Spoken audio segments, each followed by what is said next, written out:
Last turn पे हम लोगों ने बात करी थी आयनाइजेशन एंथैल्पी की। 16 ग्रुप कर रहे थे हम लोग। 16 ग्रुप में कौन कौन से एलिमेंट होते हैं विकास बताएंगे। विकास 16 ग्रुप में कौन कौन से एलिमेंट होते हैं बता दीजिए जरा। विकास क्लास में है।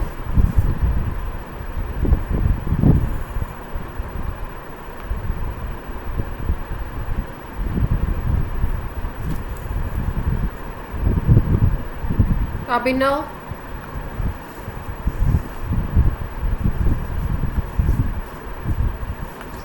मेरी आवाज़ नहीं आ रही है। हाँ अभिनव बताइए कौन कौन। हाँ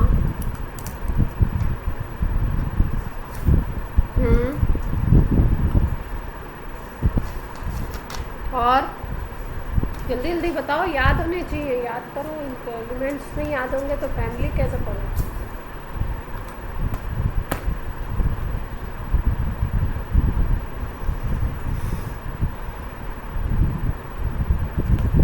बताइए बताइए।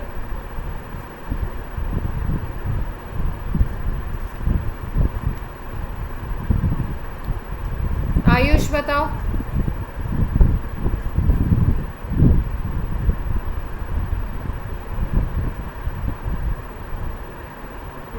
अभिनव इसमें कहाँ दिक्कत आ रही है। ओल्ड स्टाइल से टीपो बाई oxygen, sulphur, selenium, tellurium, polonium, यही तो है 16 ग्रुप के एलिमेंट्स।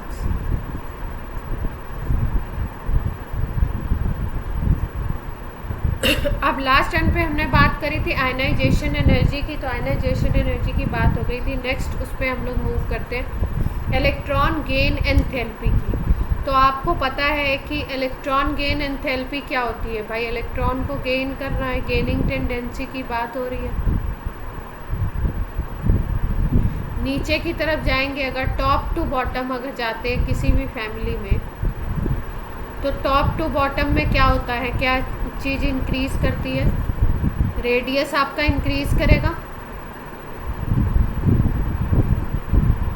और रेडियस इंक्रीज करेगा तो क्या होगा, इलेक्ट्रॉन गेन एंथैल्पी डिक्रीज करेगी। अपोजिट चलती है इलेक्ट्रॉन गेन एंथैल्पी, अपोजिट चलती है। तो इलेक्ट्रॉन गेन एंथैल्पी अगर रेडियस इंक्रीज कर रहा है टॉप टू बॉटम, तो ई क्या होगा, डिक्रीज करेगा। क्लियर।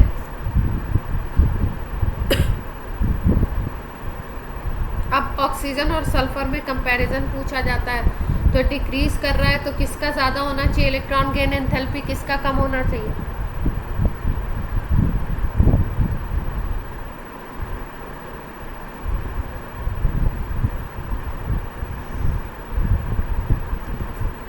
आरजी सही कह रही हैं। क्या रीज़न है आयुष, एक्सप्लेन करो ढंग से।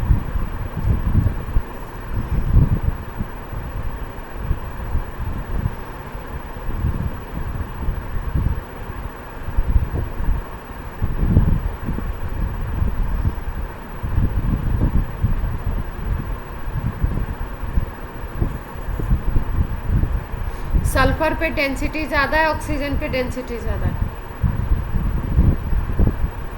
क्यों।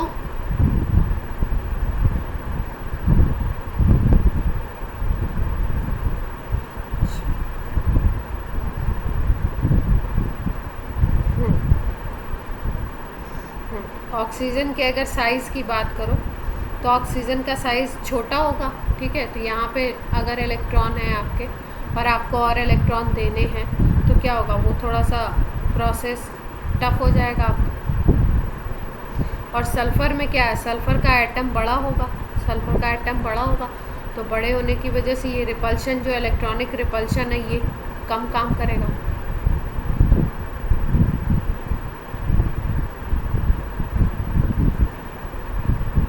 क्लियर है। देखो अगर हम बात करें वैल्यू की, इलेक्ट्रॉन गेन एंथैल्पी की, तो ऑक्सीजन की अगर देखो तो -141 है, फिर उसके बाद इसकी -200 है, -195, फिर -190, फिर उसके बाद क्या हो गई -174। तो ये माइनस साइन क्या डिनोट करता है?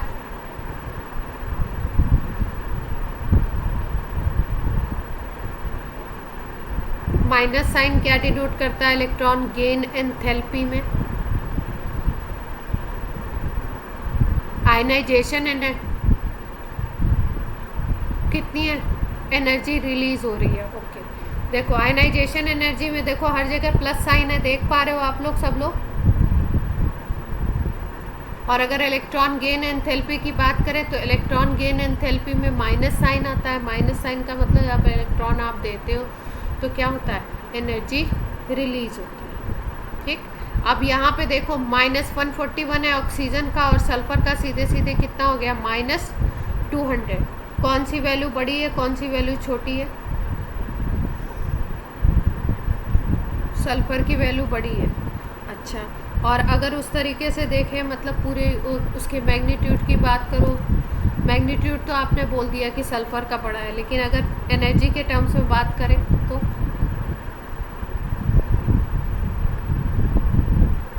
ज़्यादा ही है। ठीक है, तो मतलब कुल मिला के क्या, ये माइनस साइन से वो नहीं करना है, माइनस साइन से नहीं घबराना है।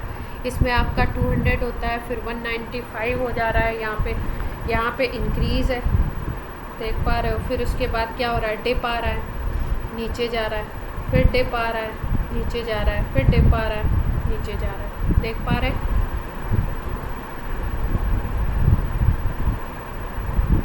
ठीक है, और यहाँ पे वैल्यू इंक्रीज है। तो अक्सर करके पहले और दूसरे एलिमेंट में इस तरीके की चीज़ें आपको 17 ग्रुप में भी मिलेंगी और इसमें भी। नेक्स्ट अगर हम बात करें इलेक्ट्रोनिगेटिविटी की, तो इलेक्ट्रोनिगेटिविटी तो आपको पता ही है कि अगर दो एटम्स एक दूसरे से अटैच हैं, इन्होंने अगर कोवलेंट बॉन्ड बनाया हुआ है, तो इसमें इलेक्ट्रॉन पुलिंग पावर जो होती है, सपोज मान लो ये इलेक्ट्रॉन को पुल करता है इस शेयर्ड पेयर को, तो इलेक्ट्रॉन जो शेयर्ड पेयर है उसको पुल करने का जो पावर होगा उसको हम क्या बोलते हैं,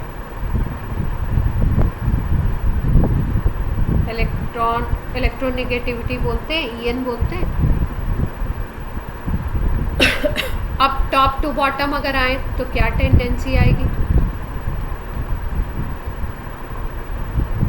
टॉप टू बॉटम अगर जा रहे हैं ऑक्सीजन से सल्फर, सल्फर से सेलेनियम, फिर कौन सा है टेल्यूरियम, और फिर पोलोनियम। तो धीरे धीरे नीचे की तरफ जब जाते हैं, टॉप टू बॉटम जाते हैं, तो टॉप टू बॉटम में क्या होगा, साइज आपका इंक्रीज करता जाएगा, साइज इंक्रीज करेगा। ठीक है, और साइज जैसे जैसे इंक्रीज करता है, इलेक्ट्रोनिगेटिविटी मतलब आउटर इलेक्ट्रॉन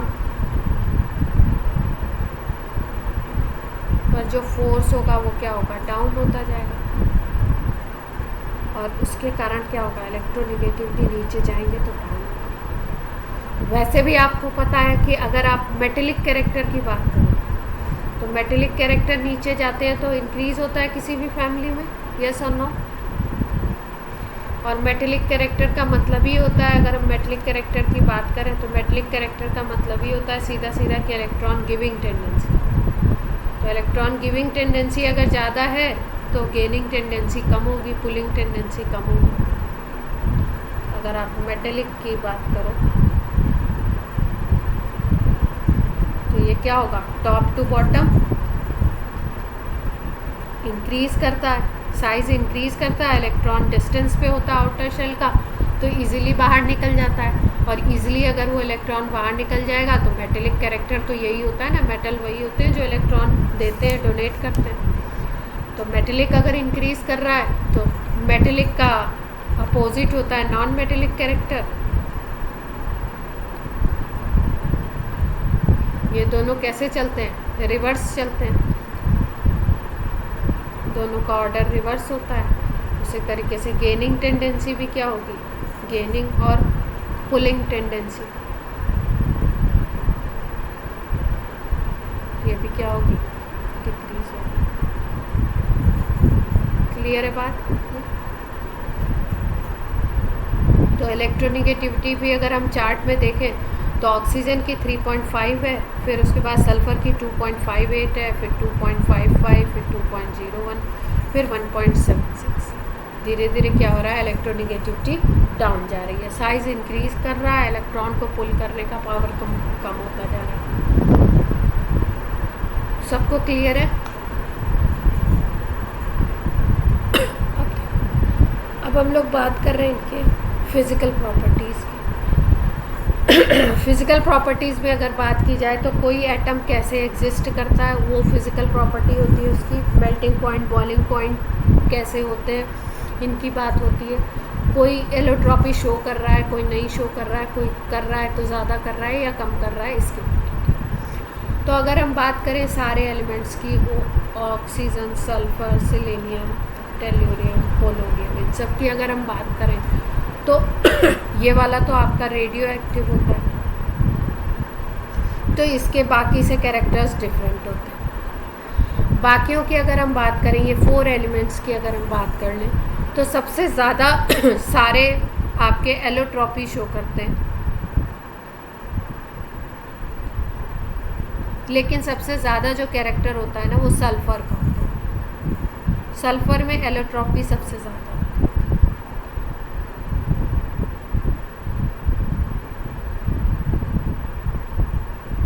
ठीक है, एलोट्रॉपी क्या होता है, कोई बताएगा?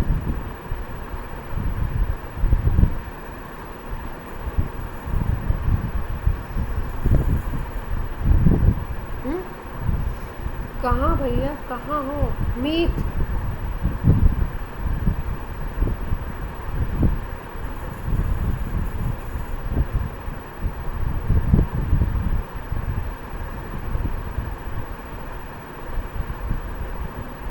मीत क्लास में नहीं है क्या?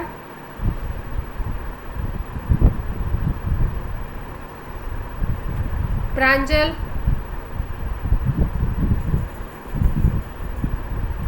प्रांजल, किसी को भी देखो, जैसे क्वेश्चन आपको सुनाई देगा, आपको आंसर अगर नहीं आता तो आप बताओ कि नहीं आता। आता है तो बोलो, नहीं आता है तो बताओ। प्रांजल,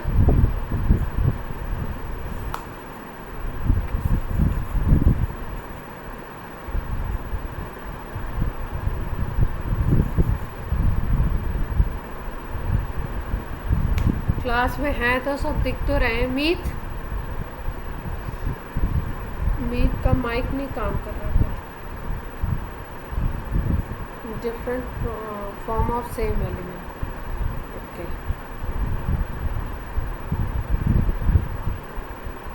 प्रांजल तो क्लास में ही नहीं है। अनुकृति जरा बता दो जल्दी से।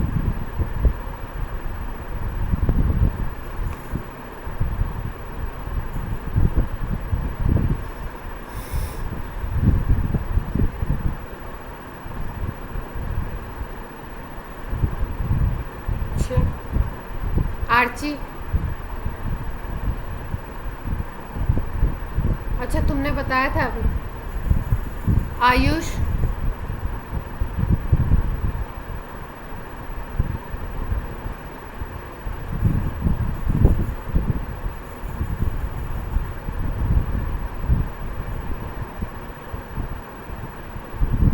फिज़िकल प्रॉपर्टीज सेम होती हैं और केमिकल प्रॉपर्टीज़ क्या होती हैं, डिफरेंट होती हैं। आपने अनुकृति, आपने बाकी सब सही बताया था, आपने बोला कंपाउंड्स। ठीक है, एलिमेंट के लिए देखते हैं हम लोग एलोट्रॉपी। क्लियर है? कंपाउंड के लिए नहीं देखते। ऐसे किसी भी एलिमेंट के ऐसे कुछ ऐसे फॉर्म्स जो जिनकी फिजिकल प्रॉपर्टीज़ क्या होंगी, आपकी सेम होंगी, डिफरेंट होंगी, और केमिकल प्रॉपर्टीज़ हाँ मे बी सेम और डिफरेंट। सेम तो नहीं होते, डिफर करते हैं।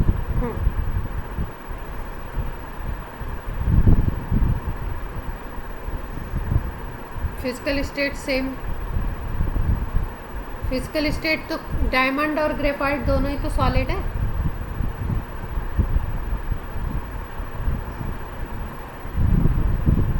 ठीक ठीक है। तो एलोट्रॉपी शो करते हैं। दूसरी अगर हम बात करें, हम लोग एलोट्रॉपिक फॉर्म के अलावा अगर हम बात करें कि कैटिनेशन एक प्रॉपर्टी, स्पेशल प्रॉपर्टी होती है एलिमेंट्स के अंदर कैटिनेशन की। तो कैटिनेशन की अगर बात करें तो इसमें एलिमेंट शो करते हैं कैटिनेशन, जिसमें से सल्फ़र सबसे ज़्यादा कैटिनेशन शो करता है।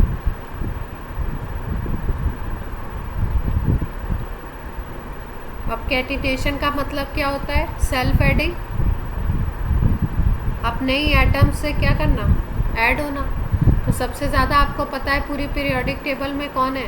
कार्बन में होता है ये प्रॉपर्टी, अपने ही एटम से अटैच होकर ये बड़े बड़े चेन्स बनाता है। अगर हम इस फैमिली की बात करें ऑक्सीजन, सल्फर, सिलीनियम, टेलुरियम और पोलोनियम की, तो सबसे ज़्यादा कैटिनेशन प्रेजेंट होता है किसमें? टेंडेंसी होती है सल्फ़र में। सल्फ़र में कैटिनेशन टेंडेंसी हाई होती है। अब ये जो सल्फ़र में कैटिनेशन टेंडेंसी हाई है, इसका रीज़न क्या है? क्यों सल्फ़र में कैटिनेशन टेंडेंसी ज़्यादा है? इसका जो मॉलिक्यूल बनेगा, जैसे ऑक्सीजन है तो ऑक्सीजन जो बनाता है वो O2 बनाता है, O3 बनाता है, बस इसी तरीके के फॉर्म्स ये शो करता है। ऑक्सीजन आपका O2 और O3 बनाएगा। लेकिन अगर हम सल्फ़र की बात करें तो सल्फ़र बहुत बड़ा सा एसिड बनाता है। ऑक्सीजन की बात करो तो ऑक्सीजन O2 बनाएगा, O3 बनाएगा। अगर सल्फ़र की बात करो तो सल्फ़र बनाता है एसिड। भाई इसके 8 एटम्स आपस में अटैच हो जाते हैं। 8 एटम्स अटैच होते हैं, क्या रीज़न है कि इसमें हाई टेंडेंसी है कैटिनेशन की।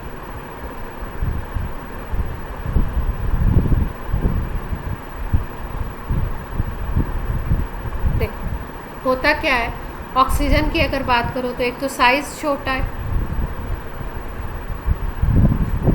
साइज़ इसका स्मॉल है। दूसरा इसमें बॉन्ड बनता है, मल्टीपल बॉन्ड बनाने की टेंडेंसी होती है इसमें।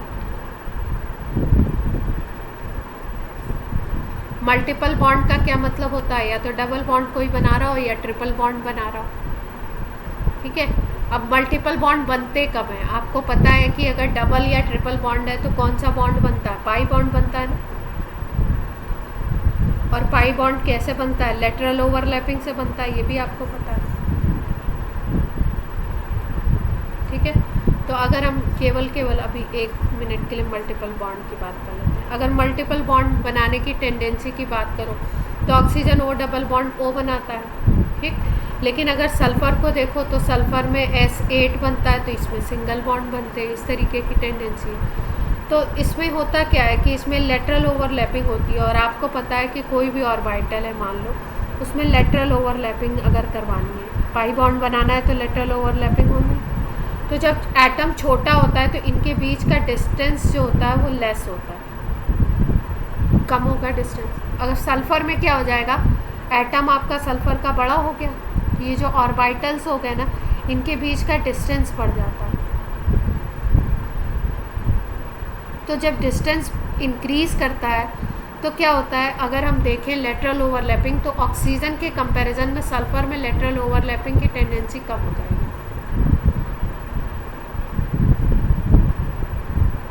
डिक्रीज़ करेगी। लेटरल ओवरलैपिंग की टेंडेंसी डिक्रीज़ करेगी। इसका मतलब अगर हम बात करें पी पाई बॉन्डिंग की, तो इसमें टेंडेंसी कम होगी पी पाई बॉन्डिंग बनाने की, और इसमें टेंडेंसी क्या होगी, ज़्यादा होगी, मल्टीपल बॉन्ड फॉर्मेशन करने की।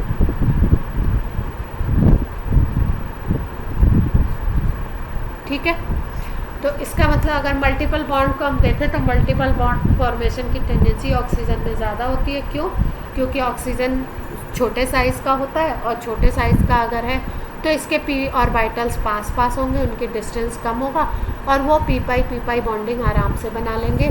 जबकि इसमें सल्फ़र में इसके कंपैरिजन में क्या होगा, ऑर्बिटल्स दूर होंगे, तो लेटरल ओवरलैप होने का टेंडेंसी कम होगा। दूसरी चीज़ जब हम देखते हैं, अगर कैटिनेशन को कंपेयर करते हैं, तो हम लोग एक चीज़ और देखते हैं कि कैटिनेशन में ऑक्सीजन, ये जो डबल बॉन्ड बना हुआ है, इसमें भाई एक बॉन्ड पाई है और एक बॉन्ड सिग्मा, आपको पता है डबल बॉन्ड। और अगर हम सल्फ़र सल्फ़र की बात करें तो यहाँ पे कौन सा बॉन्ड है, सिग्मा बॉन्ड है, अगर सिंगल बॉन्ड की बात कर रहे हैं। तो ऐसा देखा गया कि इसके जो सिंगल बॉन्ड है ना, सल्फ़र सल्फ़र जो सिग्मा बॉन्ड है, और ऑक्सीजन ऑक्सीजन का जो सिग्मा बॉन्ड है, इसमें सल्फ़र सल्फ़र का जो सिग्मा बॉन्ड है वो स्ट्रॉन्ग बनता है, और इसके कंपैरिजन में ऑक्सीजन ऑक्सीजन का सिग्मा बॉन्ड क्या बनता है, वीक बनता है। सल्फ़र सल्फ़र का सिग्मा बॉन्ड कैसा बन रहा है, स्ट्रॉन्ग, और ऑक्सीजन ऑक्सीजन का जो सिग्मा बॉन्ड है वो क्या है, वीक बनता है। तो ये स्ट्रॉन्ग बनता है, इसकी वजह से इसमें S8 बनाने की टेंडेंसी आ जाती है, मतलब 8 एटम्स आपस में अटैच हो जाते हैं, किससे, सिंगल बॉन्ड से।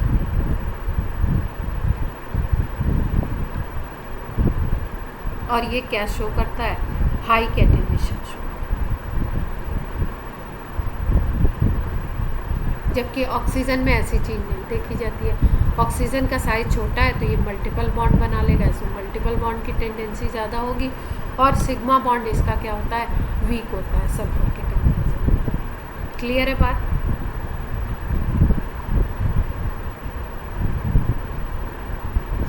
S8 के अगर स्ट्रक्चर की हम लोग बात करें तो S8 का स्ट्रक्चर होता है आपका, उसको हम लोग नाम देते हैं पकर्ड स्ट्रक्चर, और इसका स्ट्रक्चर कुछ ऐसा होता है।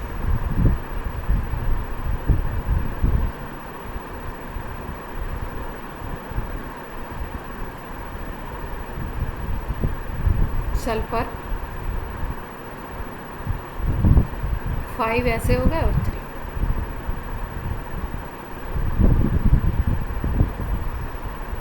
ये SS सिंगल बॉन्ड है, ये सारे इक्वल होंगे।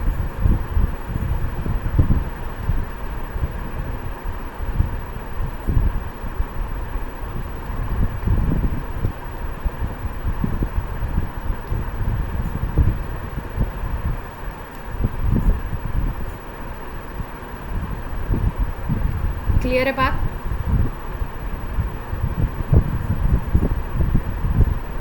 क्या हुआ आयुष, नेम किसका लिखना है, इसको बोलते हैं पकर्ड रिंग स्ट्रक्चर।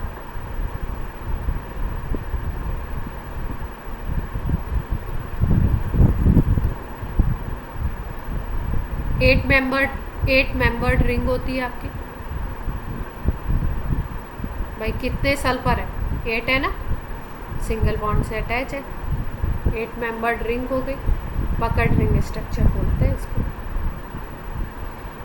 तो ये बात हो गई सल्फ़र की कि भाई सल्फ़र में कैटिनेशन ज़्यादा क्यों है। उसका रीज़न ये है कि सल्फ़र का आपका सिंगल बॉन्ड जो है सल्फ़र सल्फ़र का वो स्ट्रॉन्ग बनता है, इसकी वजह से ये हाई कैटिनेशन शो करता है।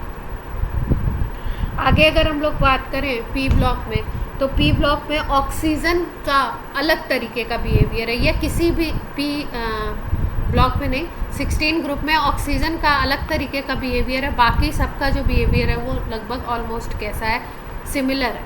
तो पी ब्लॉक में इस 16 ग्रुप में ऑक्सीजन का डिफरेंट बिहेवियर, या किसी भी ग्रुप में ऊपर वाले एलिमेंट का डिफरेंट बिहेवियर होता क्यों है, क्योंकि ज़्यादातर का रीज़न यही है कि ऑक्सीजन की अगर बात करोगे तो 1s2 2s2 और कितना होता है 2p4 होता है ना, यहाँ पे d ऑर्बिटल एब्सेंट होता है।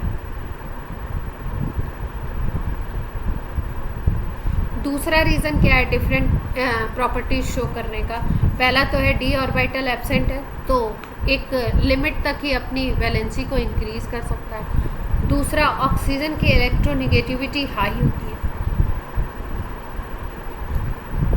अगर हम बात करें स्मॉल साइज़ होता है, बहुत सारे रिएक्शन स्मॉल साइज़ के अकॉर्डिंग होते हैं, बहुत सारे रिएक्शन हाई इलेक्ट्रोनिगेटिविटी के अकॉर्डिंग होते हैं, बहुत सारे रिएक्शन नहीं हो पाते हैं क्योंकि एब्सेंस ऑफ डी ऑर्बिटल होता है। ठीक है, अगर हम इलेक्ट्रोनिगेटिविटी की बात करें तो इलेक्ट्रोनिगेटिविटी के टर्म्स में पूरी पीरियोडिक टेबल में आपका ऑक्सीजन का नंबर कितना होता है, सेकेंड पोजीशन पे आता है ऑक्सीजन।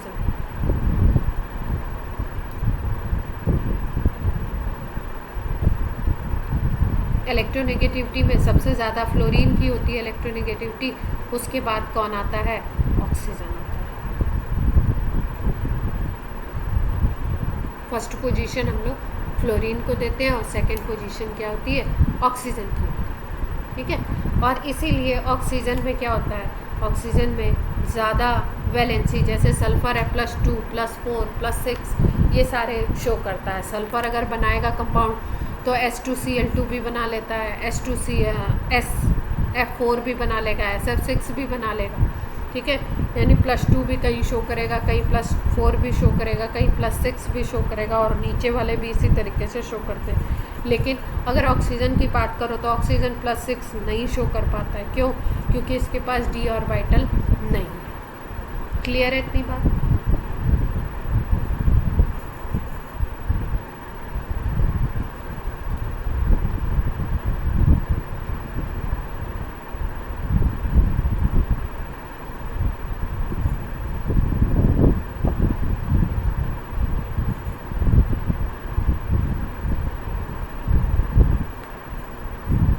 प्रांजल क्लास में आ गए या अभी भी नहीं?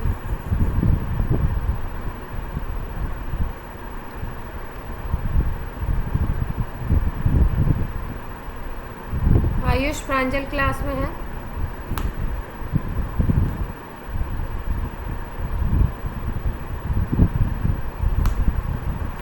मेरी आवाज़ में भी वॉइस लैग रहता है क्या, मतलब बाद में पहुंचती है थोड़ा?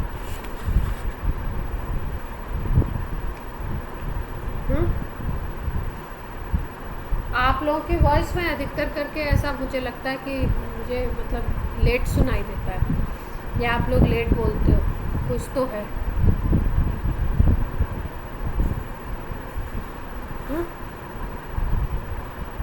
मेरी आवाज़ टाइम पे पहुंच जाती है आप लोगों के पास? टाइम पे पहुंचती है, तो आपसे लोगों से कुछ भी पूछती हूँ तो वो इतना लेट में मेरे पास क्यों आता है, क्या आप लोग रिप्लाई भी नहीं करते हो कि मतलब अच्छा मुझे आता है। जैसे किसी को अगर कोई आंसर नहीं आता है तो वो बता दे। कोई मान लो क्लास में किसी से पूछ रही हूँ और कोई वो क्लास में नहीं है तो दूसरा कोई बता दे कि वो क्लास में नहीं है, क्यों, है ना। आप लोग वो नहीं करते, ध्यान नहीं देते।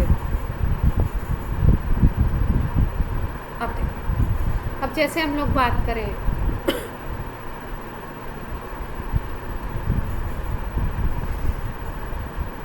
एलिमेंटल स्टेट की, अगर बात करें कैसे कैसे प्रेजेंट होगा,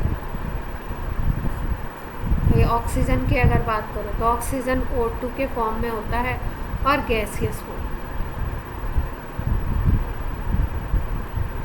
और नीचे जैसे जैसे आएंगे सारे किस में चलेंगे, सॉलिड फॉर्म में जाएंगे। नीचे वाले किस फॉर्म में चले जाते हैं, सॉलिड फॉर्म में चले जाते हैं। तो अब ये जो फॉर्म होता है कि कोई चीज़ गैसियस है और कोई चीज़ सॉलिड है, उसका क्या रीज़न है। तो O2 मॉलिक्यूल है, और अगर हम बात करें सल्फ़र की S8 मॉलिक्यूल है, दोनों को अगर हम कंपेयर करें सपोज, तो मॉलिक्यूल्स के बीच में अगर हम बात करें तो कौन से फोर्सेस लगते हैं, मॉलिक्यूल एंड मॉलिक्यूल के बीच में अगर हम बात करें तो किस तरीके का फोर्स ऑफ अट्रैक्शन लगता है, हाँ, वैन वाल फोर्सेस लगते हैं। वैन वाल फोर्सेस की अगर बात करो तो मॉलिक्यूल में नीचे की तरफ जैसे जैसे हम लोग जाते हैं, वैन वाल फोर्सेस कम होने चाहिए या इंक्रीज करने चाहिए, टॉप टू बॉटम वैन वाल फोर्सेस क्या होते हैं, इंक्रीज करते हैं।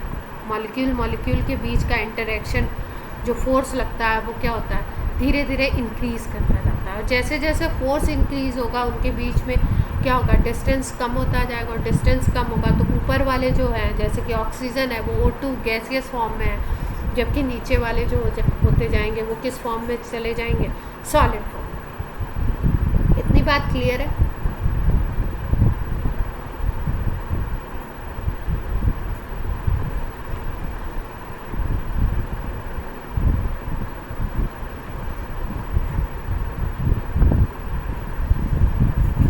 नेक्स्ट अगर हम लोग बात करें boiling point and melting point की बात करें, तो बॉइलिंग पॉइंट और मेल्टिंग पॉइंट के बारे में क्या होना चाहिए?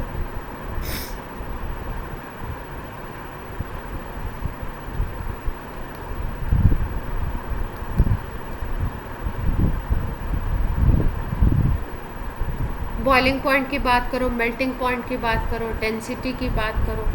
बॉइलिंग पॉइंट, मेल्टिंग पॉइंट, क्योंकि फोर्सेस क्या हो रहा है, फोर्स ऑफ अट्रैक्शन क्या हो रहा है, नीचे जाते हैं तो इंक्रीज़ करता है। अगर फोर्स ऑफ अट्रैक्शन आपका इंक्रीज़ करेगा, मॉलिक्यूल्स के बीच में अटैचमेंट ज़्यादा हो रहा है, तो बॉइलिंग पॉइंट और मेल्टिंग पॉइंट क्या होने चाहिए? डाउन द ग्रुप इंक्रीज़ करने चाहिए। इतनी बात क्लियर है भाई? कोई भी चीज़ बॉयल हो रही है या मेल्ट हो रही है, इसका मतलब क्या? वो अपने फोर्स ऑफ अट्रैक्शन को ख़त्म कर रही है। किसी चीज़ को मान लो बॉयल करना है, तो बॉयल करने के लिए क्या होगा, उसको बीच के फोर्स ऑफ अट्रैक्शन को आप ख़त्म करो और वो वेपर फेज़ में चला जाए, उसी को तो बॉयलिंग हम बोलते हैं। तो अगर आपको बॉयलिंग करवानी है यानी फोर्स ऑफ अट्रैक्शन को ख़त्म करना है, तो जिसमें फोर्स ऑफ अट्रैक्शन ज़्यादा होगा उसको आपको ज़्यादा टेम्परेचर तक हीट करने पे वो वेपर फॉर्म में जाएगा, और जिसका फोर्स ऑफ अट्रैक्शन कम होगा वो थोड़ा सा ही टेम्परेचर आप दोगे तो वो वेपर फेज़ में चला जाएगा। इतनी बात सबको समझ आती है कि बीपी और एमपी इंक्रीज़ क्यों कर रहा है? नीचे जाने पे एक तो मोलर मास भी या एटॉमिक मास भी इंक्रीज़ करेगा। अगर मोलर मास बोलो या एटॉमिक मास बोलो तो वो भी इंक्रीज़ करेगा। डेंसिटी भी इंक्रीज़ करेगा।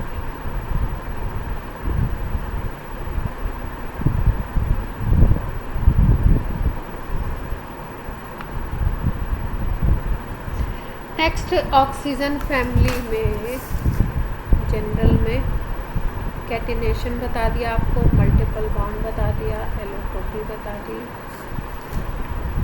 अब जनरल में तो कुछ रह नहीं गया। जैसे हम बात करें केमिकल की, केमिकल प्रॉपर्टीज की,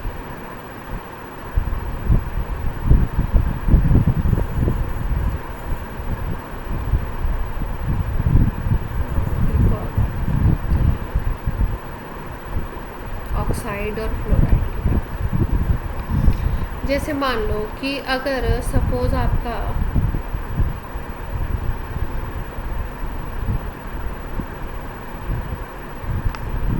ऑक्सीजन और ऑक्सीजन एंड फ्लोरीन से बन रहा है कोई कंपाउंड, ठीक है, और दूसरा आपका ऑक्सीजन और इसके साथ एसोसिएट हो रहा है क्लोरीन, ब्रोमीन या आयोडीन।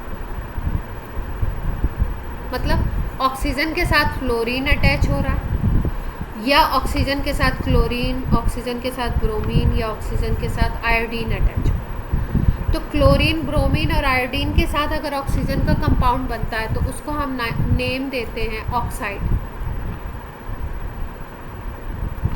लेकिन अगर फ्लोरीन के साथ ऑक्सीजन का कंपाउंड बनता है तो उसको हम फ्लोराइड बोलते हैं। ऐसा क्यों? हाँ, एक्चुअली क्या है, जो अगर आप उस तरीके से देखो तो ये कंपाउंड का जो लास्ट में लिखते हैं उसको सर नेम समझ लो, ठीक है। तो जो स्ट्रॉन्ग, जिसमें इलेक्ट्रोनिगेटिविटी ज़्यादा होगी, जिसमें इलेक्ट्रॉन पुलिंग पावर ज़्यादा होगी, उसकी बेसिस पे ये नेमिंग की जाती है। तो भाई ऑक्सीजन अगर फ्लोरीन के साथ कंपाउंड बनाता है कोई भी, तो क्योंकि फ्लोरीन की इलेक्ट्रोनिगेटिविटी हाई होती है तो ये बोलता है कि भाई नाम जो होगा ना मेरे अकॉर्डिंग। तो अगर ऑक्सीजन और फ्लोरीन का कंपाउंड होगा तो उसको ऑक्सी फ्लोराइड बोलेंगे, ऑक्सीजन फ्लोराइड बोलेंगे, इस तरीके से नाम देंगे। लेकिन अगर क्लोरीन, ब्रोमीन, आयोडीन और ऑक्सीजन का कंपाउंड होता है कोई, तो उसको हम ऑक्साइड बोलते हैं। जैसे Cl2O है तो इसको ऑक्साइड बोलते हैं हम लोग। Br के साथ अगर कोई कंपाउंड बनता है तो उसको हम लोग ऑक्साइड बोलते हैं, ठीक है। आयोडीन के साथ अगर कोई कंपाउंड बनेगा तो उसको हम लोग ऑक्साइड नाम देते हैं। क्यों? क्योंकि अगर यहाँ पे हम कंपेयर करें तो ऑक्सीजन की इलेक्ट्रोनिगेटिविटी हाई हो जाती है क्लोरीन की इलेक्ट्रोनिगेटिविटी के कंपैरिजन में, या ब्रोमीन की इलेक्ट्रोनिगेटिविटी के कंपैरिजन में, या आयोडीन की इलेक्ट्रोनिगेटिविटी के कंपैरिजन में। क्लियर है बात? क्लोरीन, ब्रोमीन, आयोडीन के कंपैरिजन में ऑक्सीजन ज़्यादा है तो ऑक्साइड नाम दे देंगे। और फ्लोरीन जब आ जाता है, फ्लोरीन क्योंकि सबसे जैसे कि ऑर्गेनिक में कार्बोक्सिलिक एसिड जब आ जाता है किसी कंपाउंड में तो एक एसिड नाम लिखना पड़ता है, वैसे ही अगर फ्लोरीन आ गया किसी भी कंपाउंड में तो फ्लोराइड बनाना पड़ेगा उसको, क्योंकि उसकी इलेक्ट्रोनेगेटिविटी हाईएस्ट।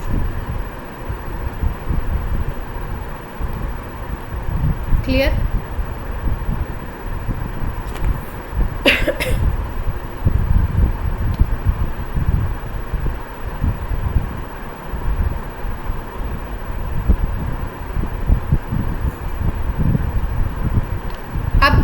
अगर हम लोग बात करें केमिकल प्रॉपर्टीज़ की, तो केमिकल प्रॉपर्टीज़ में सबसे पहले बात किया जाता है रिएक्शन विद हाइड्रोजन। हाइड्रोजन के साथ रिएक्ट करके कैसे कंपाउंड बना। तो हाइड्रोजन के साथ अगर ये रिएक्ट करेगा तो जैसे मान लो पहला एलिमेंट तो H2O बना लेगा, दूसरा बनाएगा तो H2S, तीसरा है आपका H2S ही बनेगा, फिर चौथा बनता है H2TE, फिर H2P। हाइड्रोजन के साथ ये हाइड्राइड बनते हैं, ठीक है। तो ये जो हाइड्राइड हैं, इन हाइड्राइड का कंपैरिजन पूछा जाता है। हाइड्राइड तो बनते हैं, ठीक है भाई, हाइड्राइड का कंपैरिजन पूछा जाएगा कि कौन सा ऐसा होगा जिसमें रिड्यूसिंग प्रॉपर्टी होगी, कौन सा ऐसा होगा जिसका मॉलिक्यूलर वेट ज़्यादा होगा, कौन सा ऐसा होगा जिसका बॉइलिंग पॉइंट ज़्यादा होगा, कौन सा ऐसा होगा जिसमें एसिडिक कैरेक्टर ज़्यादा होगा। ये सारी चीज़ें इसकी हमको डिस्कस करेंगे। तो अगर हम लोग हाइड्राइड की बात करें तो अगर वाटर को देखो तो आपका वाटर का कुछ ऐसा होता है स्ट्रक्चर। H2S को देखोगे तो इस तरीके का हो जाएगा। इसके पास कितने लोन पेयर होते हैं? ऑक्सीजन के पास 2 होते हैं, सल्फर के पास भी इतने ही होंगे, नीचे वालों में भी जाएंगे तो लोन पेयर क्या होंगे? इतने। इतनी बात क्लियर है सबको? अब इनकी अगर बात करें तो H2O में एक स्पेशल प्रॉपर्टी होती है, क्योंकि ऑक्सीजन की इलेक्ट्रोनेगेटिविटी बहुत हाई होती है, हाइड्रोजन का साइज छोटा है, ऑक्सीजन की इलेक्ट्रोनेगेटिविटी हाई है, तो H2O में एक स्पेशल प्रॉपर्टी डेवलप हो जाती है जिसको हम लोग बोलते हैं हाइड्रोजन बॉन्डिंग। और हाइड्रोजन बॉन्डिंग इसमें होती है, बाकी किसी में नहीं।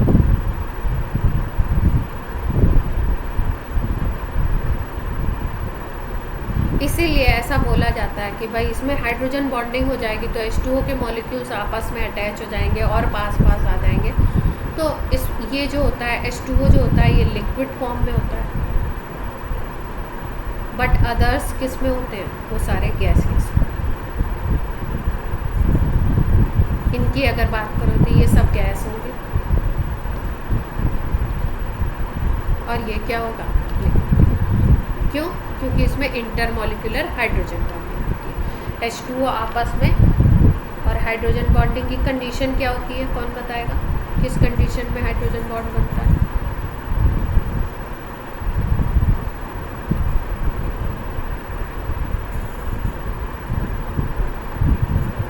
कोई बताना चाहता है हाइड्रोजन बॉन्ड कब बनता है?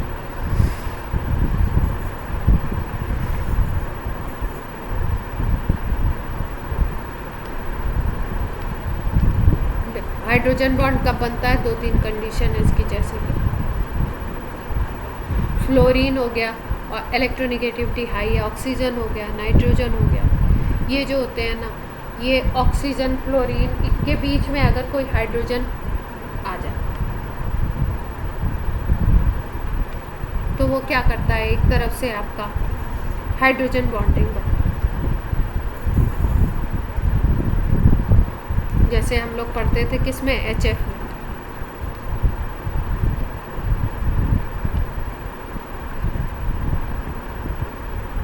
अब अगर इस हाइड्रोजन को आप देखो तो ये इस फ्लोरीन और इस फ्लोरीन के बीच में आ गया, ये वाले फ्लोरीन और इस फ्लोरीन के बीच में आ गया हाइड्रोजन, तो ये हाइड्रोजन इस वाले फ्लोरीन से एक वीक बॉन्ड बना। इसी तरीके से इसको देखो तो ये भी इस फ्लोरीन और इस फ्लोरीन के बीच में आ जाएगा।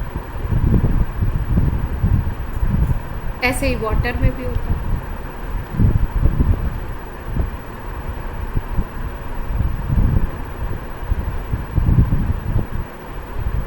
अगर वाटर के मॉलिक्यूल को भी देखो तो इस हाइड्रोजन को अगर देखो तो 2 ऑक्सीजन, कोई भी हाइड्रोजन ऐसा जो 2 ऑक्सीजन के बीच में फंस जाएगा अगर इस मॉलिक्यूल को हम ऐसे बनाएं।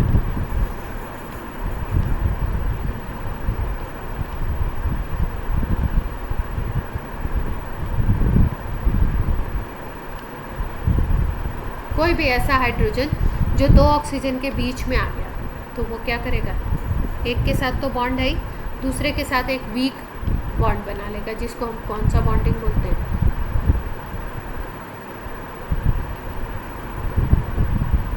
Intermolecular hydrogen.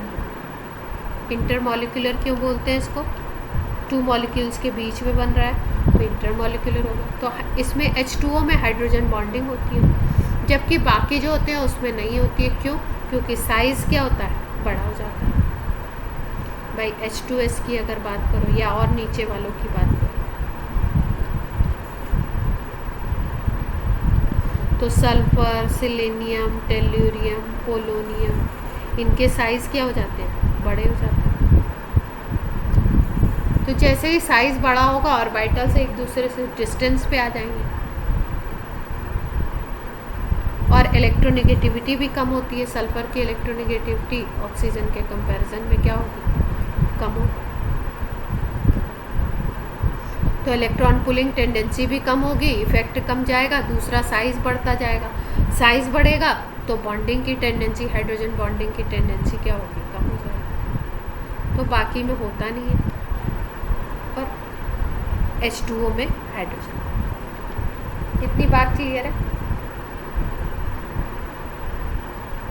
अब हम लोग अगर बात करें कि एसिडिक कैरेक्टर की बात कर रहे थे, कि एसिडिक कैरेक्टर इंक्रीज करता है H2O टू H2T, इसका क्या रीज़न है, इन हाइड्राइड्स में एसिडिक कैरेक्टर क्यों? Acidic character can be explained in terms of decrease in bond dissociation enthalpy down the group. आपको पता ही है बॉन्ड बनना है इस तरीके का, H2S और H2O को ही अगर कंपेयर करो तो इसमें बॉन्ड बन रहा है, या आगे वालों को कंपेयर करो तो इसमें क्या हो रहा है, इसका साइज़ धीरे धीरे इंक्रीज हो रहा है। सेंट्रल एटम की अगर बात करो तो साइज़ क्या हो रहा है, उसका इंक्रीज करना। सेंट्रल एटम का साइज़ अगर इंक्रीज करता जाता है तो बॉन्ड क्या होता जाता है, वीक होता जाएगा। इसका साइज़ भाई बढ़ता जा रहा है तो ओवरलैपिंग कम होती जाएगी। ओवरलैपिंग का जो इफेक्टिव ओवरलैपिंग होगी वो क्या होगी, कम होगी। सेंट्रल एटम का साइज़ आप क्या कर रहे हो, इंक्रीज कर रहे हो, तो इफेक्टिव ओवरलैपिंग कम होगी, क्योंकि इसका तो सेम साइज़ है सब में। हाइड्रोजन तो इसमें भी है, HS बॉन्ड बोलो, HSE बॉन्ड बोलो या HO बॉन्ड बोलो, तो हाइड्रोजन तो सब में सेम है, तो इसका साइज़ तो सेम है। लेकिन सल्फर के कंपैरिजन में अगर सिलीनियम का साइज़ देखो तो सिलीनियम का साइज़ बड़ा हो जाएगा, तो ओवरलैपिंग उतनी इफ़ेक्टिव रहेगी नहीं, तो बॉन्ड क्या हो जाएगा, वीक हो जाएगा। और जैसे जैसे बॉन्ड वीक होता जाएगा वैसे वैसे क्या होगी, आपकी बॉन्ड ब्रेक होने की टेंडेंसी इजी हो जाएगी।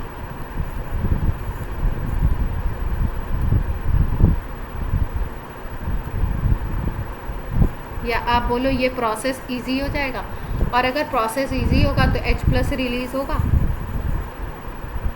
और H+ अगर रिलीज़ होगा तो एसिडिक कैरेक्टर इंक्रीज करेगा। सबको ये बात क्लियर है?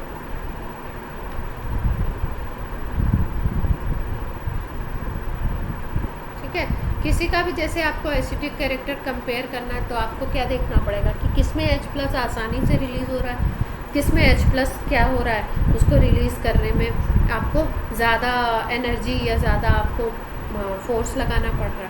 तो अगर हम H2O से H2PO तक जाते हैं तो हम ऐसा देखते हैं कि इसमें आपके एसिडिक कैरेक्टर इंक्रीज़ करता है, क्योंकि ये बॉन्ड आसानी से ब्रेक हो जाता है। ठीक है।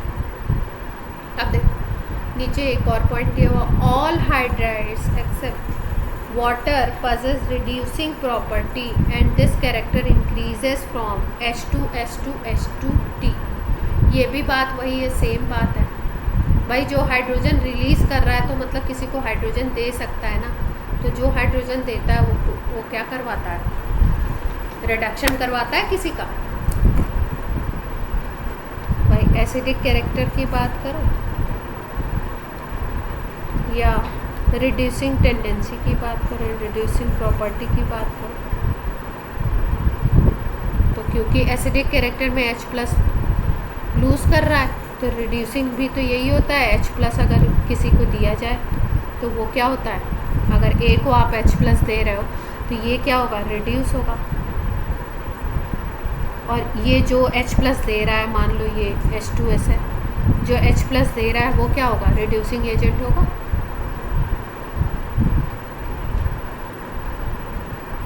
क्लियर है बात?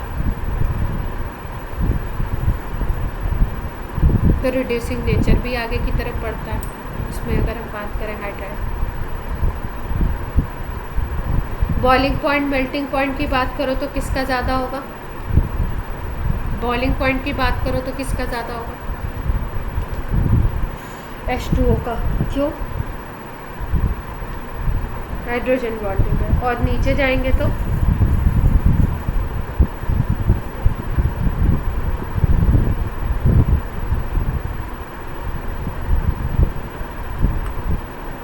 नीचे अगर जाएंगे तो क्या होगा, डिक्रीज होंगे, इंक्रीज होंगे। पक्की बात है। हाइड्राइड के केस की बात हो रही है, इंक्रीज होंगे पक्का। क्यों,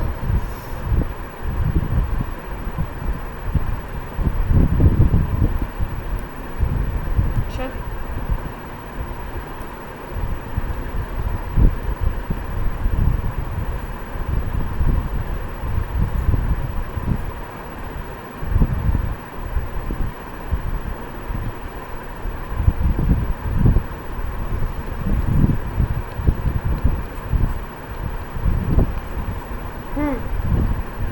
टॉप टू बॉटम अगर हम जाते हैं तो वंडर वॉल फोर्सेस इंक्रीज करते हैं।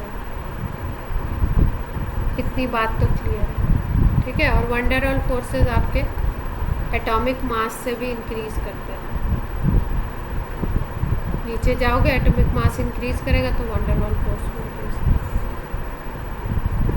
और क्या फैक्टर काम करेगा नीचे जाने पर,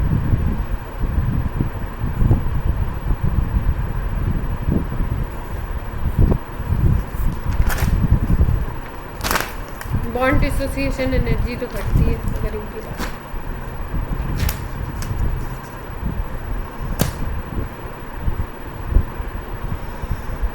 और कोई बताए भाई, और लोग भी अपना दिमाग चलाओ।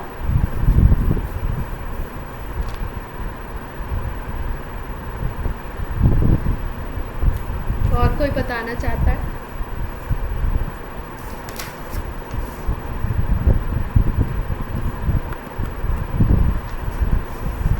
जल्दी।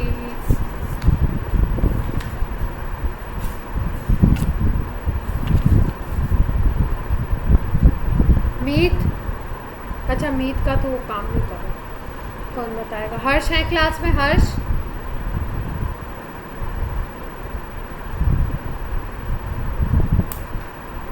हाँ हर्ष बताओ बेटा।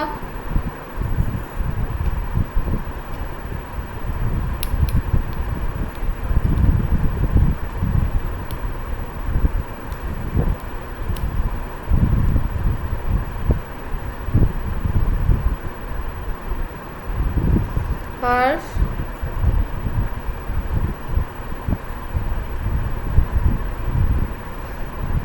देखो एमपी की अगर हम लोग बात कर रहे हैं, हाइड्राइड के एमपी की, तो इस तरीके से कुछ डेटा हमें मिला है। डेटा को देख के करते हैं। अगर हाइड्राइड के एमपी की बात करें तो इसका है आपका 273, इसका है आपका 188, इसका है 208 और इसका है 222।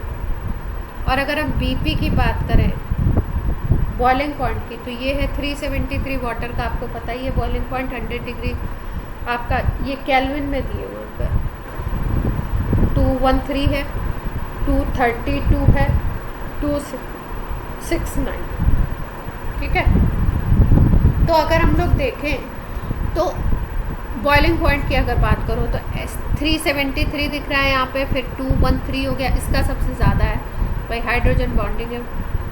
213 है, फिर उसके बाद यहाँ पे इंक्रीज़ कर रहा है, देख यहाँ पे क्या आया, डिक्रीज़ आया, फिर यहाँ पे क्या हो रहा है, इंक्रीज़ दिख रहा है, फिर यहाँ पे क्या हो रहा है, इंक्रीज़, देख पा रहे। और मेल्टिंग पॉइंट की अगर बात करो, इनके कंपेयर करो, तो मेल्टिंग पॉइंट क्या हो रहा है यहाँ पे, डिक्रीज़, फिर उसके बाद फिर यहाँ पे इंक्रीज़, और फिर यहाँ पे क्या हो रहा है, इंक्रीज़। पैटर्न देख रहे हैं।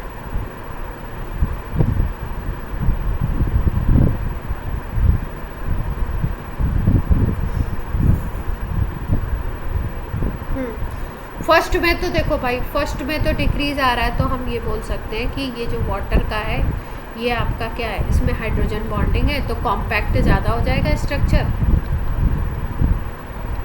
तो इसलिए इसके हाई हैं। और नीचे जब जाएंगे तो बॉइलिंग पॉइंट या मेल्टिंग पॉइंट दोनों की अगर हम बात करें तो डाउन होगा, पहले से दूसरे में ये चीज़ डाउन जाएगी, तो इसमें भी डिक्रीज़ हो रहा है और इसमें भी, मेल्टिंग और बॉइलिंग दोनों में डिक्रीज़ हो रहा है।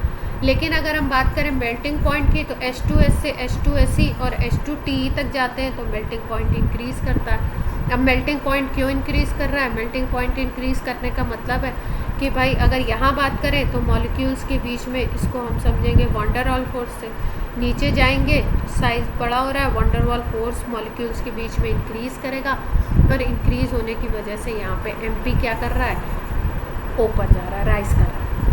लेकिन अगर बॉइलिंग पॉइंट को देखो, तो बॉइलिंग पॉइंट में भी तो इसी तरीके की चीज़ दिख रही है ना, इंक्रीज एंड इंक्रीज, ठीक है। तो इसको हमें किससे समझना है, पहला वाला केस है आपका हाइड्रोजन बॉन्डिंग, और दूसरा है आपका मॉलिक्यूलर फोर्सेस की बेसिस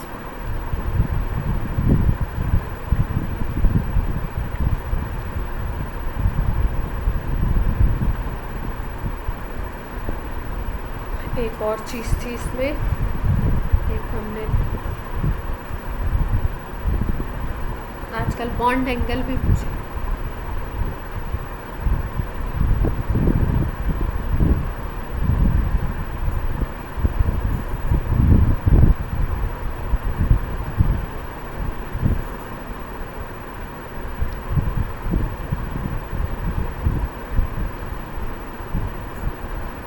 अगर हम बात करें बॉन्ड एंगल की, तो बॉन्ड एंगल का डेटा देखते हैं।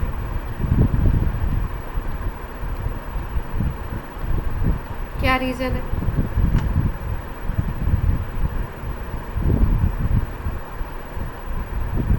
भाई सेंट्रल एटम, एक में ऑक्सीजन है, एक में सल्फर है, एक में सिलीनियम है, एक में क्या है, टेल्यूरियम, और दूसरे लास्ट वाले में क्या है, पोलोनियम। इसका साइज़ क्या हो रहा है, यहाँ से यहाँ तक साइज़ क्या हो रहा है, इंक्रीज कर रहा है।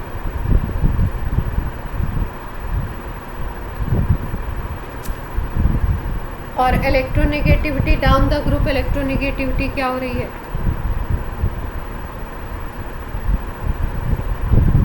इलेक्ट्रोनेगेटिविटी डिक्रीज कर रही है अगर सेंट्रल एटम की बात करें, और साइड एटम तो इसमें सब में हाइड्रोजन है।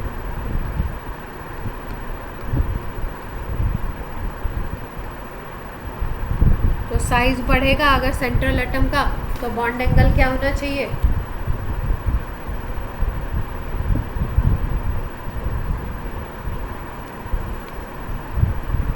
पक्का। रिपोर्टेड देखो, उसमें है 104.5 डिग्री, इसमें है 92.1 डिग्री, इसमें है आपका 91 डिग्री, और इसमें है आपका 90। H2Te में 90 है, सॉरी।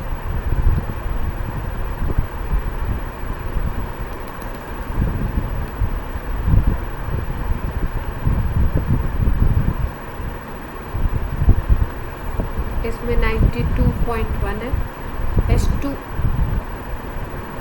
छूट गया, इसमें 91 है, इसकी बात नहीं कर रहा है क्योंकि ये रेडियो एक्टिव है, और इसमें है 90।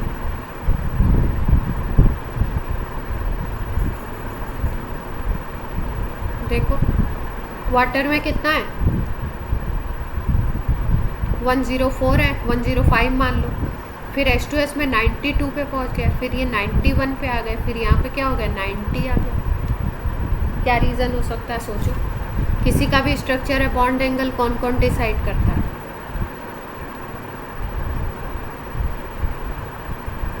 अगर हम बात करें बॉन्ड एंगल की बात, तो बॉन्ड एंगल भाई इलेक्ट्रोनेगेटिविटी के ऊपर डिपेंड करता है, और आपका जो लोन पेयर्स होते हैं उनके ऊपर भी डिपेंड करता है ना, रिपल्शन वगैरह किस तरीके का, बॉन्ड पेयर के ऊपर भी डिपेंड करता है। ऐसे ही तो होता है।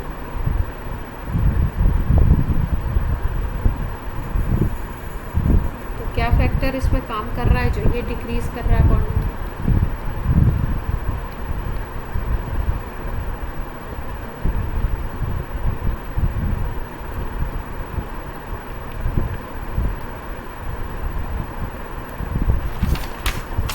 कोई रिपल्शन की बात नहीं होगी इसमें।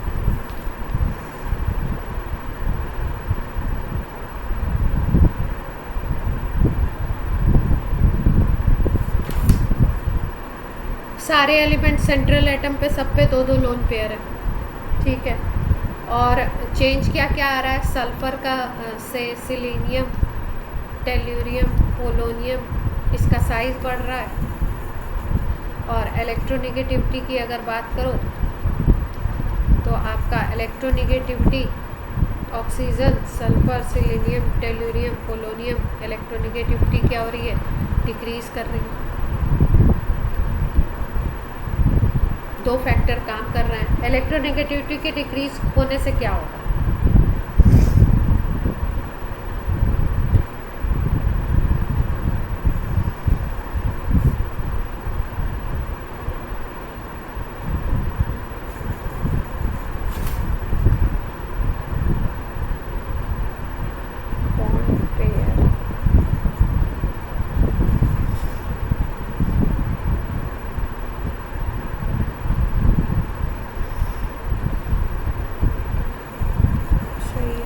इलेक्ट्रोनेगेटिविटी और बॉन्ड एंगल सेम चल।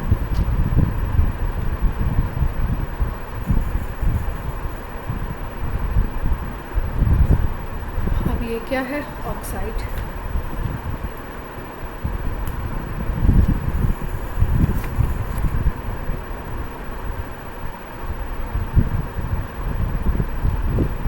ऑक्साइड की अगर बात करो तो आपका EO2 बनता है एलिमेंट के साथ 2 ऑक्सीजन, एलिमेंट के साथ 3 ऑक्सीजन अटैच होते हैं। आपके सल्फ़र बाई SO2 भी बनाता है, सल्फ़र आपका SO3 भी बनाता है, ठीक है। इसी तरीके से SeO2 भी बनता है। और ये देखो यहाँ पे एक क्वेश्चन है, SO2 आर गैसेस, ये सल्फ़र डाइऑक्साइड गैस है, while selenium oxide is solid. Ozone भी गैस है लेकिन सिलीनियम ऑक्साइड क्या हो जाता है, सॉलिड हो जाता है। क्या रीज़न हो सकता है इसमें?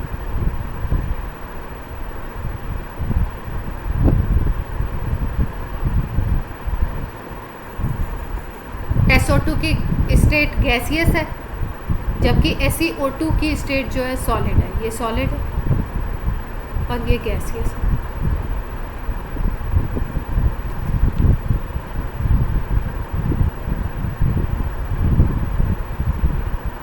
मॉलिक्यूलर फोर्सेस, हाँ इसमें भाई मॉलिक्यूलर फोर्सेस बढ़ जाएंगे ना, साइज बढ़ रहा है और फोर्सेस बढ़ेंगे तो क्या होगा, सॉलिड फॉर्म में चला जाएगा। और ये किस में रहेगा, ये किस में कम होंगे तो ये क्या होगा, गैसेस स्टेट में रहेगा, ठीक है। अगर हम लोग बात करें SO3 की, SeO3 की और TeO3 की, ये तीनों ऑक्साइड या जितने भी इनके ऑक्साइड हैं ये कैसे हैं नेचर में, एसिडिक है नेचर।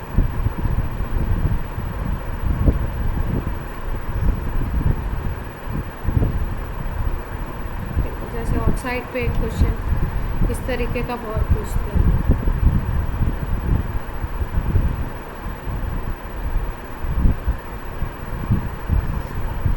ये PYQ है आया हुआ था।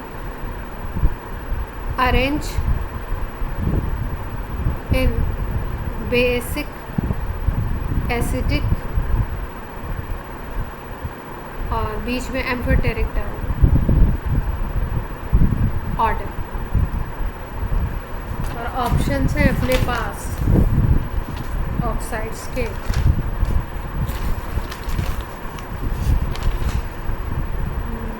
कहाँ गए?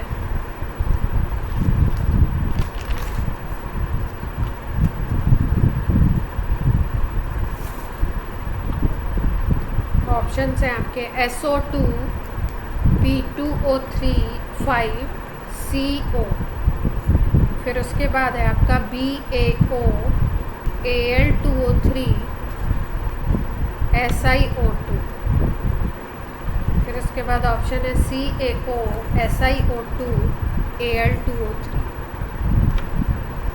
और डी ऑप्शन है आपका Al2O3 CO2 and C।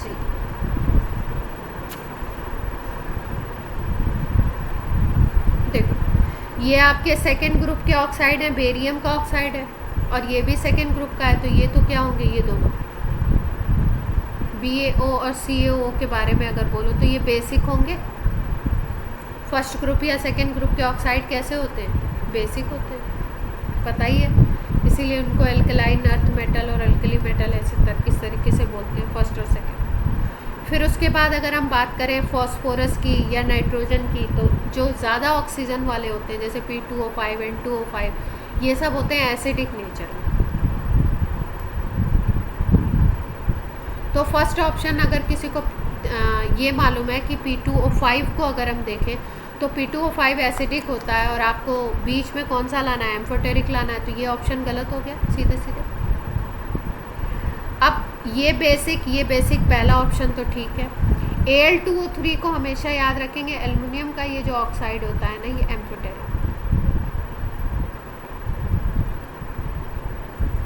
Acidic और बेसिक के बीच के कैरेक्टर्स शो।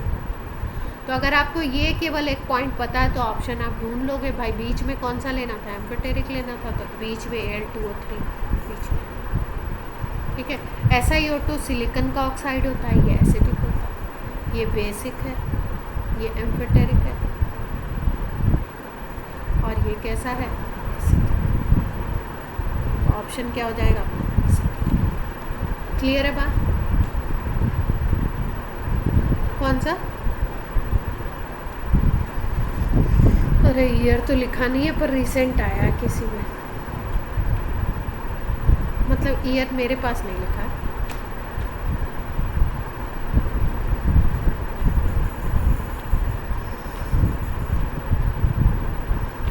इसमें क्या है ना, इस चैप्टर में थ्योरी पढ़ने के साथ साथ अपने को क्वेश्चन को भी हैंडल करने सीखना पड़ेगा, क्योंकि बिल्कुल ऐसा सीधा सा ऐसा क्वेश्चन नहीं आता।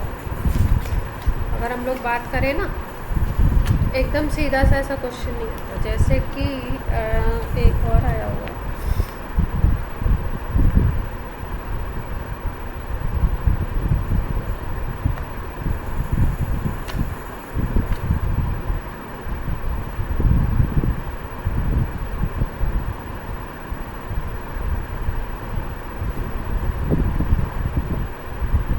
ऑक्सीजन की इलेक्ट्रोनेगेटिविटी की अगर हम बात करें तो ज़्यादा होती है सल्फर की इलेक्ट्रोनेगेटिविटी के कंपैरिजन, ठीक है। लेकिन H2S is slightly acidic and water is neutral. Why? Reason पूछा गया इसका। ऑप्शन सुनिए, ऑप्शन है आपके HS bond is weaker than HO bond. फिर उसके बाद है H2S gas while H2O liquid.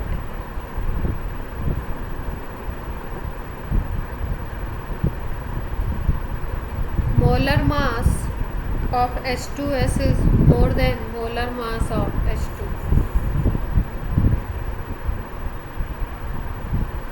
Water is highly associated compound.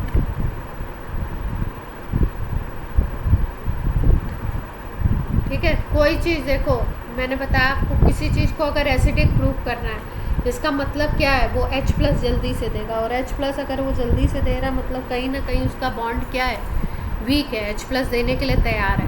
तो अगर HS बॉन्ड की बात करो H2S में, भाई HS बॉन्ड होगा, और H2O की बात करो तो HO बॉन्ड होगा। तो HO बॉन्ड अगर होगा तो ये इलेक्ट्रोनेगेटिविटी इसकी हाई होती है, इसकी कम होती है, तो ये बॉन्ड क्या होगा, स्ट्रांग होगा, और ये वाला बॉन्ड क्या होगा, इसके कंपैरिजन में वीक होगा। तो अगर बॉन्ड वीक है तो जल्दी से H+ निकलेगा, तो एसिडिक कैरेक्टर आ जाएगा। और जबकि इसमें H2O में तो एक और केस हो जाता है, आपका क्या हो जाता है, बॉन्ड तो आपका स्ट्रांग होता ही होता है, दूसरा आपका इसमें और एसोसिएशन हो जाता है। तो इसलिए H+ इससे निकालना क्या होता है, टफ होता है, और इससे निकालना क्या हो जाता है। सबको क्लियर है?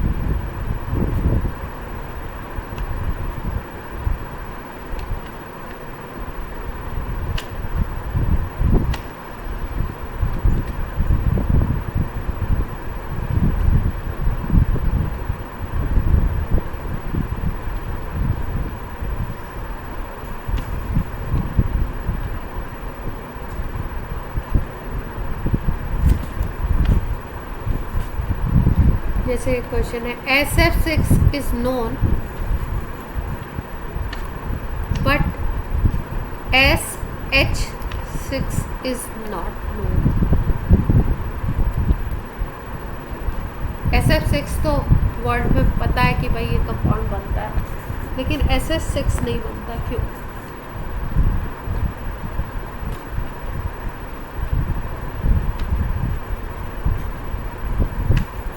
कोई बताना चाहे?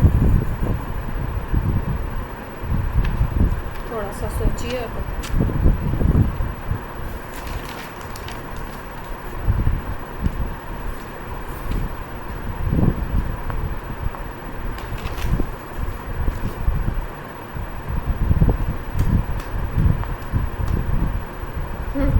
बिल्कुल।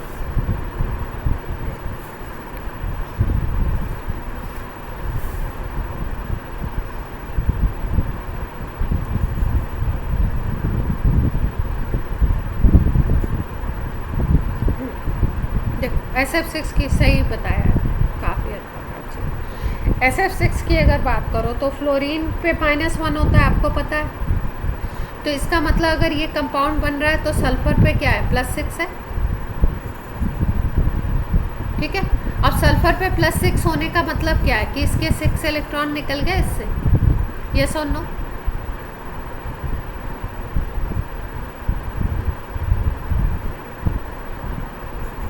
ठीक है। और सल्फर पे कितना ऑक्सीडेशन नंबर लाना है हमें, कितना चार्ज लाना है, +6 लाना है।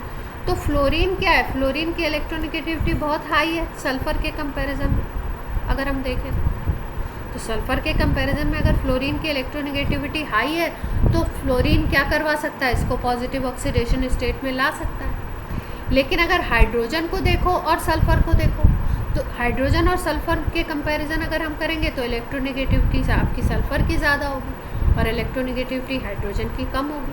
तो हाइड्रोजन कभी भी इसको पॉजिटिव +6 वाले में नहीं ला पाएगा, इसलिए इसकी इलेक्ट्रोनेगेटिविटी कम होने की वजह से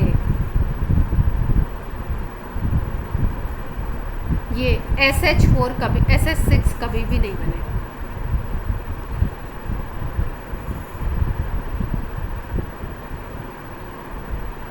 क्लियर है बात?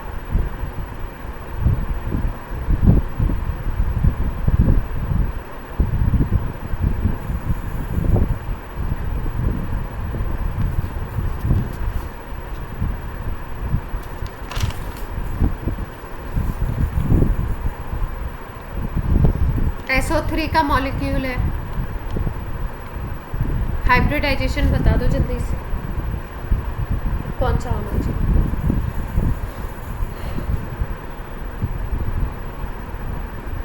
SO3 का अगर स्ट्रक्चर देखो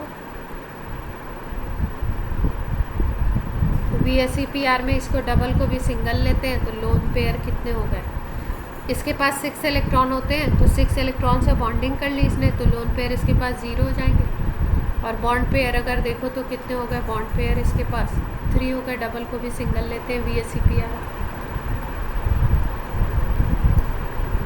PP आपके हो गए 3 और LP आपके हो गए 0। तो स्टीयरिक फैक्टर या स्टीयरिक नंबर अगर देखो तो 3 + 0 हो जाएगा, इसका मतलब 3। तो हाइब्रिडाइजेशन तो आपका sp2 होना चाहिए।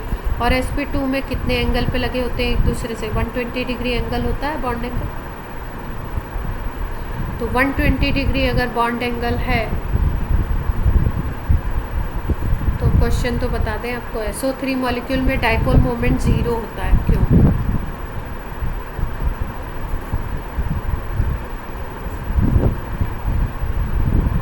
SO3 में डाइपोल मोमेंट 0 होता है, क्यों?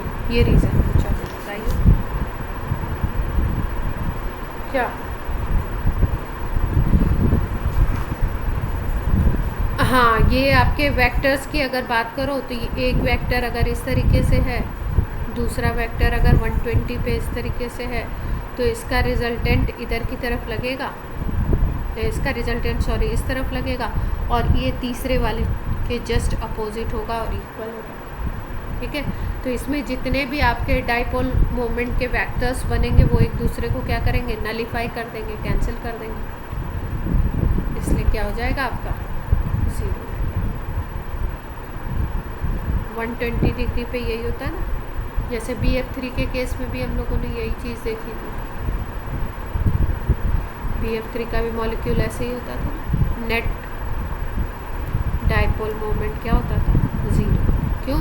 इसका वेक्टर यहाँ पे रिजल्टेंट और ये रिजल्टेंट इसके जस्ट अपोजिट और इक्वल, तो ये इसको कैंसिल, इधर वाला इसको कैंसिल, इन दोनों का इसको कैंसिल, तो सारे कैंसिल हो जाएंगे, तो नेट क्या हो जाएगा, 0।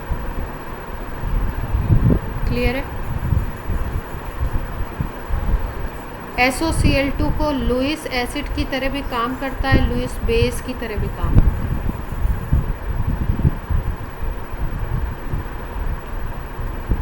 कैसे? SOCl2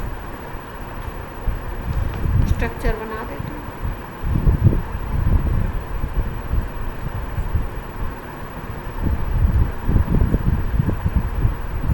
भाई सल्फर के पास 6 इलेक्ट्रॉन होते हैं, 1 2 3 4 बॉन्ड बना लिए तो एक लोन पेयर होगा इसके पास।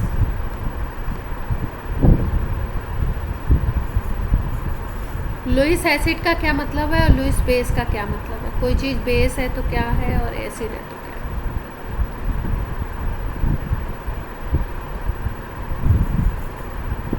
देखो, लोन पेयर अगर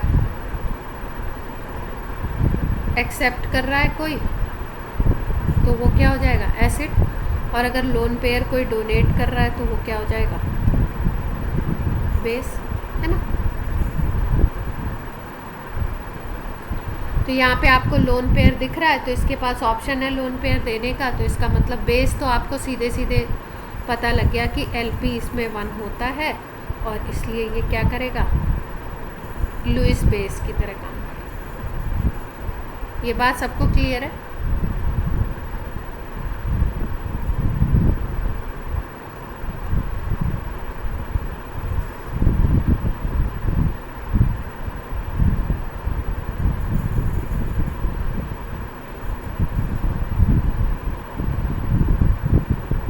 और लुईस एसिड का देखो क्या रीज़न है। लुईस एसिड का मतलब क्या है कि भाई कोई ऐसा हो जो लोन पेयर को एक्सेप्ट करे। तो देखो सल्फ़र जो होता है ना, सल्फ़र में एक चीज़ और भी होती है स्पेशल। सल्फ़र की अगर हम बात करें तो सल्फ़र के पास वैकेंट डी ऑर्बिटल भी होता है। भाई सल्फ़र के पास 3D होगा ना, 1s2 2s2 2p6 3s2 3p4 और 3D भी तो होगा इसके पास।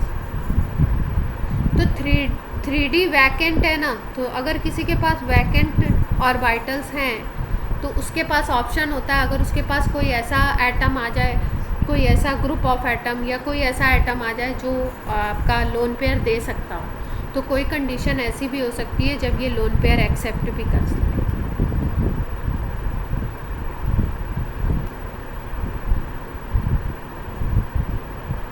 Can accept lone pair.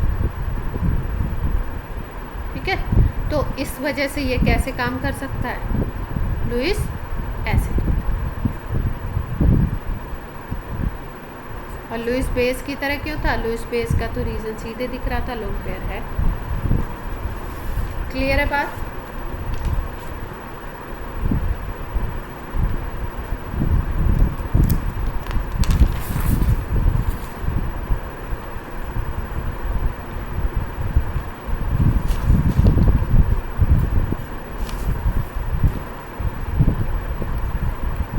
PbS SO2 SF6 H2SO3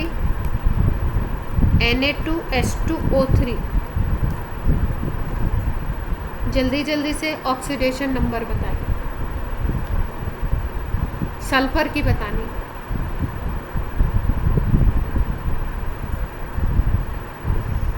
Archie और आयुष के अलावा बाकी लोग बोलेंगे।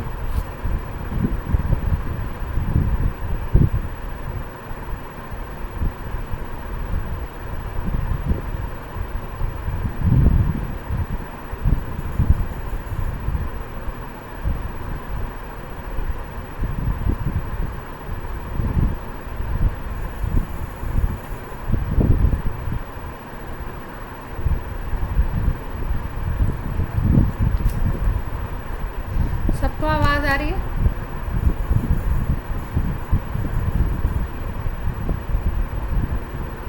चलो मीत बताओ जल्दी से।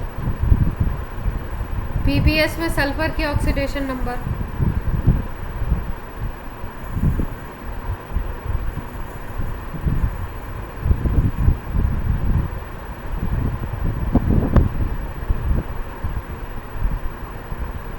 अच्छा मीत का तो माइक निकाल। और कौन कौन है क्लास में? हर्ष सैनी, हर्षित अग्रवाल। PbS में ऑक्सीडेशन नंबर,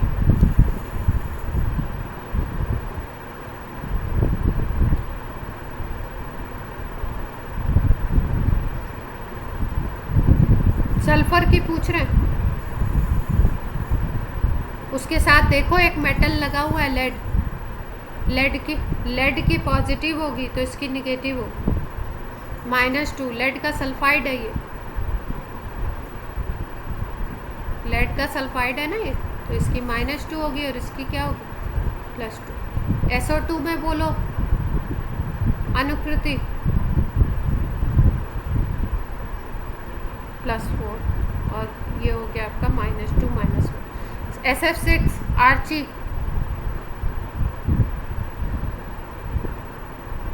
+6। इसमें तो कुछ सोचना ही नहीं है, fluorine minus. H2SO3 प्रियांजल, H2SO3 sulphur,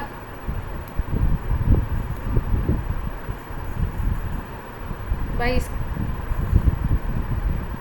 2 तो हो गए हाइड्रोजन के, सल्फर का X मान लो और यहाँ पे ऑक्सीजन का -2 होता है, टोटल हो गया 0। तो ये आ गया आपका +6 -2 +4। +4 ही बोल रहे थे क्या प्रियांजल? अच्छा मुझे +2 सुनाई दिया। Na2H2O3 आयुष, +2 पक्का? कैसे निकाला? ये 2 हो गया और ये हो गया आपका -6, है ना। 2x = +4, तो x = क्या आ गया, +2।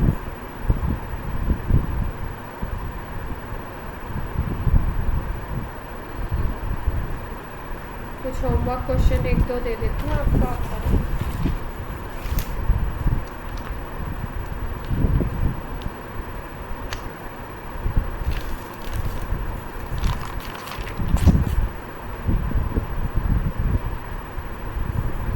SF6 SF4